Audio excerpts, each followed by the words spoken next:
Hey guys, today's story is a very good example of why you should vet players. This just happened to me, and I'm still blinking a little at the sheer what the heck moment. I was signing up for a PvP of a 5e conversion of Freeport, and for those of you who don't know, it's a third-party, pirate-themed campaign setting, circling around the titular city-state, and the island chain that was once part of the Zflocco Empire that it's a part of. And because the DM really wanted to lean into some of the more Howardian aspects, they encouraged us to make a darker and more anti-heroic character, but to stay firmly on the non-evil part of the alignment grid. This was fair enough, as we were all pirates. And hell, a necromancer with a profound distaste for slavers, and a strong sense of loyalty, would probably be much appreciated when we were running low on swabbies and high on corpses, and the only real request was that we don't be jerks about it, so no torture or mass murder, and to put the party first, hence the non-evil tag. And then, in comes that guy, or that gal. I'm assuming giving her all-female example characters, whom I'll be referring to as Anne, short for Anne Bonny. Anne didn't seem to understand that non-evil but likely anti-heroic with some villainous traits didn't mean cute and cuddly pirates. In her first post in Session 0, she complained about how her evil characters tend to be heroic to extremes, as well as, "My good ones are conflicted, and sometimes do awful things too." I raised an eyebrow to this, but while this was a flag, it wasn't just quite read yet. Anne also didn't know what Howardian meant, and the DM explained it as being able to have selfish goals and being the kind of person who didn't make trouble for the group as a whole, and who stuck up for those in need, a la Conan. Anne was apparently even more flummoxed by this. "Characters who have standards?" she said. "What new spore of madness is this? Don't you know that morality is subjective?"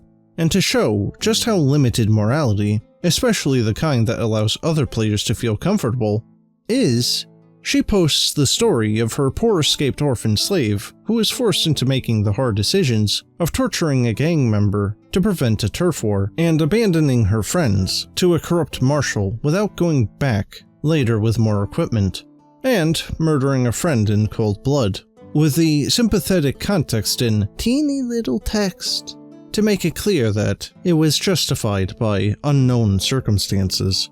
The truth is, that didn't really unnerve me too much. That kind of character, while dark, isn't too out of place amongst pirates.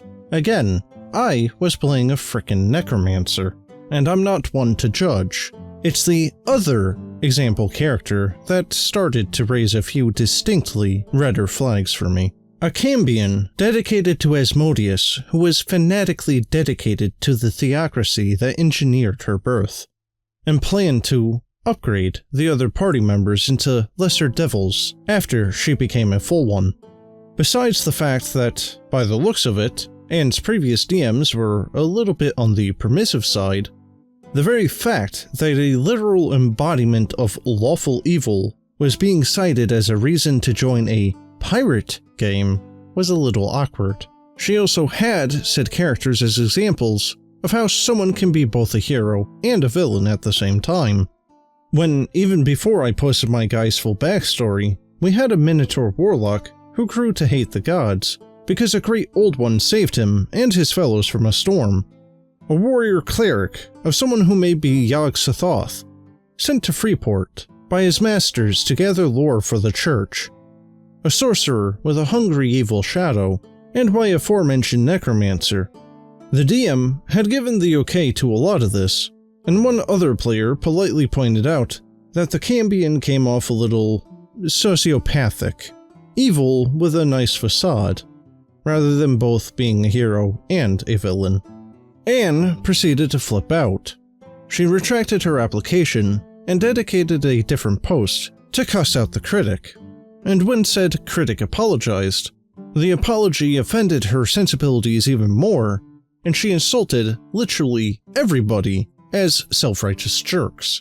even when the DM had been nothing but polite to her, attempting to help her hash out a character, and the criticism was literally just, well, that might work, but probably not in this game.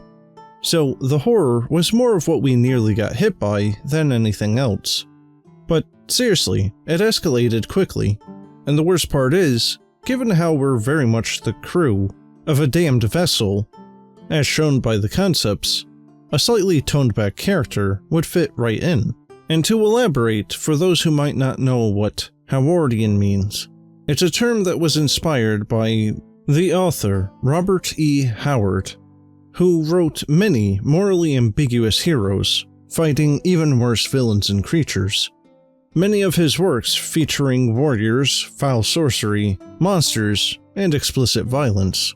One of his works was Conan the Barbarian, which was his most popular one, as well as Solomon Kane, Red Sonja, King Cole, and Elric of Melnibone. So yeah, that whole one can be both a hero and a villain thing that Dan was so insistent on, that was actually part of the DM's goals for the campaign.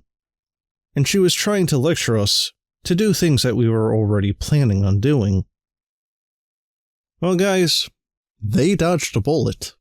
I can only presume that this person would have been having a very strong amount of main characteritis and your other stereotypical that guy tropes.